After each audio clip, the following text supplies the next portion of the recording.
ఆధ్యాత్మిక సామ్రాజ్యాధిపతిగా చెప్పుకుంటాడాయన. కానీ వివాదాలకు నిత్యం వివాదాల కేంద్ర బిందువు ఆయన చిన్నజీయర్ స్వామి గారు. ఆయన ఈ మధ్య ఇంకొక మాట అన్నాడు. రాముడు గొప్ప, శివుడు గొప్ప అని. రాముడు శివుడిని పూజించడం ఏంటి? హ్మ్. అంటే నాకు అర్థం కాల. ఇదేం వివాదం? ఈయన చూసాడా? అసలు ఏంటి? అసలు ఈ రాముడు గొప్ప, శివుడు గొప్ప అనే వివాదం ఎందుకొచ్చింది గురూజీ అసలు?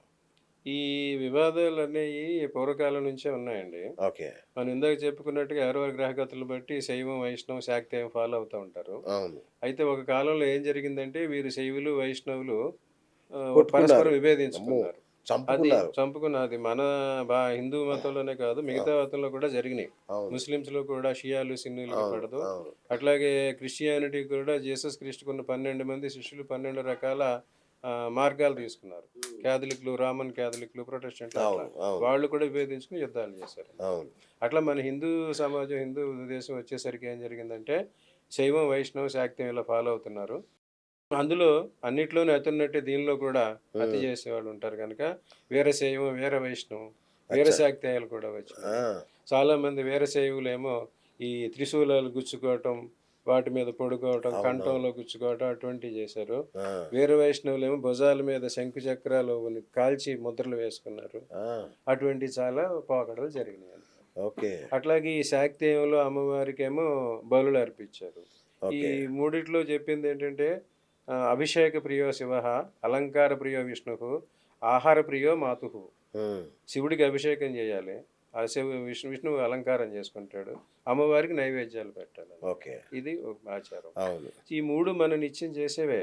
మనం మార్నింగ్ లేచి స్నానం చేసామంటే అది అభిషేకం. అవును. మనం డ్రెస్ చేసుకున్నామంటే అది అలంకారం. అలంకారం. టిఫిన్ చేసామంటే అది ఆహారం. నైవేద్యం. నైవేద్యం. అవును. ఇవన్నీ మనిషిలో ఉన్నవే. అవును. ఇవన్నీ బయటికి తీసుకొస్తే ఎట్లా అవుతదనమాట. ఓకే. అభిషేక ప్రియో శివః, అలంకార ప్రియో విష్ణుః, ఆహార ప్రియో మాతృః. ఈ రకమైనవున్నాయి. ఇవి విపరీతంగా ఈ వీర వైష్ణవ, వీరశైవం వచ్చేసినప్పుడు ఈ రకమైన పోకడలొస్తుంటే దీన్ని ఓకే. చాలామంది నిరసించారు. అవును. అక్కడ వారికి ఎక్కువగా జంతు బలులు కనిపించినాయి. హ్మ్. వీటినే జంతు బలులు ఇస్తున్నారు, జీవహింస చేస్తున్నారు. హ్మ్. జీవహింస చెయ్యరాదు అని చెప్పి జైన మతం వచ్చిందనమాట. ఓకే.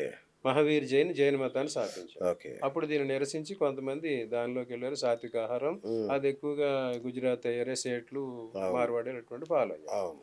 అది ఇంకా ఉండగా వారు ఎక్కువగా అట్లే కాకుండా సామాన్య జనం కూడా ఇట్లాగ దీన్ని నిరసించినప్పుడు బౌద్ధం వచ్చింది. బౌద్ధం వచ్చింది. యెస్. బుద్ధుడొచ్చి బౌద్ధ మతం స్థాపించాడు. అవును. అప్పుడు ఇన్ని రకాల కలగూర గంపలాగా ఉన్నప్పుడు ఆది శంకరాచార్యుడు వచ్చాడు. హ్మ్. ఆ శంకరాచార్యుడు వచ్చి ఒక సిస్టమ్‌ని ఆయన పెట్టాడనమాట. పంచాయతన సిస్టమ్ అని చెప్పాడు. హ్మ్. ఆయన ఇచ్చిన వాంగ్మయం తిరుగులేని వాంగ్మయం. హ్మ్. అందులో ఆయన అన్ని సౌరం, శైవం, వైష్ణవం, శాక్తేయం, సౌరం, గాణపత్యం ఏ రకమైన ఆరాధనలు ఎటువంటి స్తోత్రాలు ఆయన ఇచ్చిన తిరుగులేనటువంటి స్తోత్రాలు ఆ! కే వాంగ్మయం ఇచ్చారు ఆయన. అవి ఫాలో అవ్వమని చెప్పారు. అప్పుడు ఆయన ఏం చెప్పారంటే పంచాయతనం అనే ఒక సిస్టమ్ పెట్టారనమాట. 5గురు ఆరాధన చేయాలి. ఆ! ఎక్కడైతే ఇప్పుడు శివ పంచాయతనం శివుడు మెయిన్ డైట్‌గా ఆరాధిస్తే ఆ చుట్టూ విష్ణువు, అమ్మవారు, గణపతి, కుమారస్వామి వాళ్ళ నలుగురిని పెట్టాలి. ఆ! అది శివ పంచాయతనం అంటారు. ఇవన్నీ ఎక్కడి నుంచి వచ్చినాయంటే ఈ గ్రహాల నుంచే వచ్చినాయి. హ్మ్. పంచభౌతికమైన ప్రపంచం. పంచభూతాలు ఉన్నాయి కదా! అవును. వాయువు, ఆకాశం, వాయువు, అగ్ని, జలం, భూమి ఆ! ఇవన్నీ ఉన్నాయి. ఇవి ఆయతనవాన్ భవతి అనే వేద మంత్రంలో చెప్తారు. ఆ! ఆకాశాద్ వాయుః, వాయోరగ్నిః, అగ్నోరాపః, ఆపో భూమిః. హ్మ్. ఆకాశం అనేది శూన్యం. ఆకాశం నుంచి వాయువు ఏర్పడింది. ఒక ప్లేస్ మనం తీసుకుంటే ఒక అవును. గ్లాస్ జార్ పెట్టమంటే ఖాళీ ఉందంటారు అది. కానీ అవును. ఖాళీ ఉండదు. దానిలో వాయువు ఉంటుంది. వాయువు ఉంటది. దాన్ని కొంచెం వేడి చేస్తే అది కొంచెం వ్యాపిస్తది. అవును. చల్లబడితే తగ్గుతది. లిక్విడ్‌లోకి వస్తది. అవును. ఇంకా కూల్ అయిందంటే సాలిడ్ అవుతది. అవును. ఇవే పంచభూతాల తత్వాలన్నమాట. ఓహో! పంచభూతాలకు సంబంధించిన గ్రహాలు కూడానన్నమాట. ఓకే. ఆక్వతత్వం నుంచి ఒకటొస్తది. రైట్. అప్పుడు ఆకాశతత్వానికి శివుడు, వాయుతత్వానికి అమ్మవారు, జలతత్వానికి విష్ణువు, భూతత్వానికొచ్చి గణపతి, ఈ అగ్నితత్వానికొచ్చి సూర్యుడు చేశారు. హ్మ్. ఇందులో మళ్ళీ అగ్నితత్వానికి కుమారస్వామి, కార్తికేయుడు అని చెప్పారనమాట. అలాగే భూతత్వాన్ని విశ్వక్సేనుడు అని చెప్పారు. ఆ! ఈ రకమైన తత్వం ఉంటదండి. ఇదే వాస్తులోకి కూడా వచ్చిందండి. అచ్చచ్చచ్చ! ఇప్పుడు మేము పెట్టినప్పుడు పంచాయతనం పెట్టినప్పుడు ఈశాన్యంలో జలతత్వం ఉండాలి. అందుకు వాటర్ పెట్టమన్నారు. ఆగ్నేయంలో అగ్నితత్వం ఉండాలి. అక్కడ వంటగది పెట్టమన్నారు. అవును. అక్కడ అగ్ని అంటే కుమారస్వామి గాని, సూర్యుడు గాని ఉండాలి. వాయువ్యంలో అమ్మవారు ఉంటుందన్నమాట. ఉమ్, లక్ష్మీదేవి వాయువు నుంచి, అమ్మవారిని వాయువు నుంచి వస్తుంది. అచ్చా.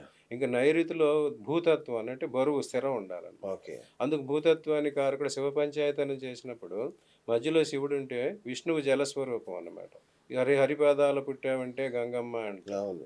జలం, గంగ అనేది హరిపాదం. అలా విష్ణు అప్పుడు జలతత్వానికి కారకుడు ఈశాన్యంలో పెడతారు. ఉమ్, ఆగ్నేయంలోనేమో సూర్యుని కానీ కార్తికేయుని కానీ ప్రతిష్ఠిస్తారు. ఉమ్, నైరుతిలోనేమో గణపతిని ప్రతిష్ఠిస్తారు, భూతత్వం. అందుకే ఇప్పుడు గణపతి నవరాత్రులు చేసేప్పుడు మట్టి విగ్రహాలు పెట్టండి, మట్టి విగ్రహాలు అవును. పెట్టండి అంటున్నారు. అవును.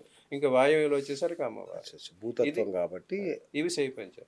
దీన్నే ఇంకా కిందకి తీసుకొచ్చి వాస్తు అనేసరికి ఈశాన్యం గుంట, ఆగ్నేయం మంట, పెంట. నైరుతి పెంట, వాయం పంట అనే లెవెల్కి తీసుకొచ్చి. అవును. అట్లాగే శివ పంచాయతీ అనేది ఈ సిస్టమ్. అట్లాగే విష్ణువు ఉన్నప్పుడు విష్ణు పంచాయతీ. విష్ణు మధ్యలో ఉన్నాడంటే ఈశాన్యంలో సూర్యుడు ఉండేది, శివుడు ఉంటాడు. ఆగ్నేయంలో సూర్యుడు ఉంటాడు. వాయువులో అమ్మవారు లక్ష్మీదేవి, నైరుతిలో గణపతి కానీ అలా ప్రతిష్ఠిస్తారు. అలాగే అంబికా పంచాయతీ, ఉమ్, అమ్మవారిని తీసుకుంటే అంబికా పంచాయతీ. ఇలా సౌర పంచాయతీను గాణపత్యం కూడా పెట్టారన్నమాట. ఈ రకమైన సిస్టమ్ చేసి ఈ రకమైన ఆరాధనా పద్ధతులు పెట్టి ఈ బలులు అవి చేసి మాంసాహారాలు ఇస్తున్నారనే తగ్గించి సాత్వికాహారానికి పెట్టి ఈ పులిహోర నైవేద్యం, చిత్రాన్నం, పొంగల్ అటువంటి కూడా ప్రిస్క్రైబ్ చేసి అమ్మవారి తత్వాన్ని అంతా శ్రీచక్రంలో ప్రతిష్ఠించి చేశారు. ఉమ్, అలాగా ఆదిశంకరాచార్యులు ఒక హిందూ మతాన్ని ఇంత సిస్టమైజ్ చేసి ఉమ్, ఏ రకమైన ఆరాధన పద్ధతులు చేసుకోండి అని చెప్పినప్పుడు మళ్ళీ ఈ రోజు మళ్ళీ శివుడు గొప్ప. శివుడు గొప్ప, రాముడు గొప్ప అనే వివాదం తెలియదాట ఉమ్, ఎంతవరకు అర్థం? కరెక్ట్. అలాగే తప్పు కదా. ఇప్పుడు ఈ రకమైన వివాదాలు సృష్టించే వాళ్ళు ఆదిశంకరాచార్యుల కన్నా గొప్పవారా? కాదు కదా. అది వారి ఆ, విద్య. అదే అంటున్నా. అసలు ఈ పరివ్రాజకులు అనే బ్యాచ్ ఎక్కడి నుంచి పుట్టుకొస్తారు, ఎలా పుట్టుకొస్తారు సార్? ఏమండి, ఎవరు ఏమవుతారు, ఎందుకు అవుతారు, ఎప్పుడు అవుతారు అన్ని చెప్పే గ్రహగతులే. అచ్చా. ఓకే. గ్రహాల వల్లే అందరూ అవుతారు. ఆహా. యోగ జీవుల, భోగ జీవుల, కర్మ జీవుల, రోగజీవుల. ఏం చేస్తారు అన్ని వాటి ప్రకారం అచ్చా, అచ్చా, వస్తాయి. అచ్చా. ఈ ఓకే. పరివ్రాజక దానికి కూడా సిస్టమ్ ఇచ్చారు. ఆహా. జ్యోతిష్యం ప్రకారం ఓకే. ఎవరి జాతకంలో అయితే 4, 8, 12 స్థానాల్లో ఎక్కువ గ్రహాలుండి ఓకే. వాటి మీద వేరే గ్రహాల చూపు కూడా ఉంటే అటువంటి ప్రభావమైన పరివ్రాజకులు సాధువులు అవుతారన్నమాట. ఆ, 4లో ఎక్కువ గ్రహాలు ఉన్నాయంటే 4 కుటుంబ స్థానం. ఓకే. ఆ కుటుంబ స్థానాలు ఎక్కువగా ఉన్నాయంటే కుటుంబం రాదు, 4 తలకో పక్క వెళ్ళిపోతుంది. ఉమ్, 8 అష్టమ స్థానం, అష్టమ స్థానం అత్తవారిల్లు. ఆ, అష్టమంలో రకరకాల గ్రహాలు ఉంటే వారికి రకరకాల ఇబ్బందులు వస్తాయి. అత్తవారిల్లు పెళ్లి దగ్గర 4, 8, 12లో మనం చెప్పాం. ఆ, 4, 8, 12లో వ్యతిరేక గ్రహాలు, చెడు గ్రహాలు, ఎక్కువ గ్రహాలు ఉంటే వారికి పెళ్ళి అవ్వదు. ఆ. అది ఇంకొంచెం పెరిగేసరికి ఈ సన్యాస యోగంలోకి వెళ్తుంది అనమాట. ఓ, ఈ 4, 8, 12లో ఎక్కువ 4, 5 గ్రహాలు ఉండి వాటి మీద ఇంకొక గ్రహం చూపు కూడా ఉందంటే ఆ, వాళ్ళు ఏ రకమైన సన్యాసంలోకి వస్తారనేది కూడా చెప్పారనమాట. ఈ 4, 5, 12లో ఎక్కువ గ్రహాలు ఉండి వాటి మీద సూర్యుడు చూపు ఉందంటే ఉమ్, వారు తపస్సులు అవుతారన్నమాట. ఆ, అరణ్యాల్లోకి పోయి తపస్సు చేసుకుంటారు. ఆ. చంద్రుడి చూపు ఉన్న దృష్టి ఉందంటే వాళ్ళు కాపాలికులు అంటారు, అటువంటి వాళ్ళు అవుతారు. అచ్చా, అచ్చా. కుజుడు చూపు ఉందంటే వాళ్ళేమో శాక్యముని, బౌద్ధ సన్యాసులు. ఆహా. బుధుడు చూపు ఉందంటే ఏకదండి అంటారు, అంటే కేవలం భిక్షాటన కోసం, వైరాగ్యం పొంది భిక్షం కోసం కాషాయం కట్టే వాళ్ళు అవుతారు.